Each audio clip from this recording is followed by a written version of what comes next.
Here we have the ryegrass that we planted a couple of years ago, and actually the damage that you're seeing is from an aerator. It's the damage that we did, so this damage is not really relevant.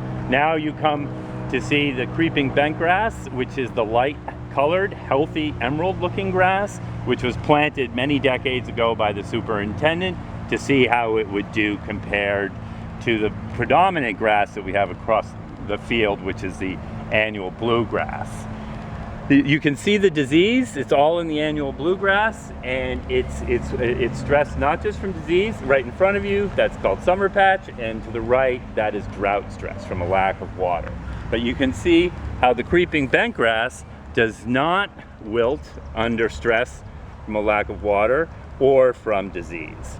So Mike is now going to pan back around behind, and you'll see the whole area, and you can see how all the light green patches of grass, which are now starting to take over, which are the creeping bentgrass, are very healthy and looking great. All the brown that you see is the annual bluegrass, which covers what, 80-90% of the courts, of the tennis courts, right?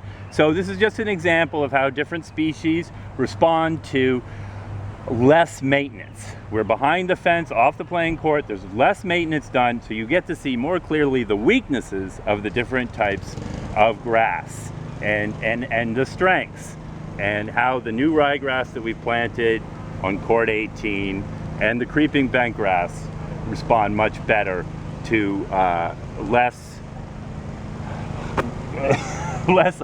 labor, less constant care. The annual bluegrass now, because of all the rain, is basically on life support. It has minimal roots.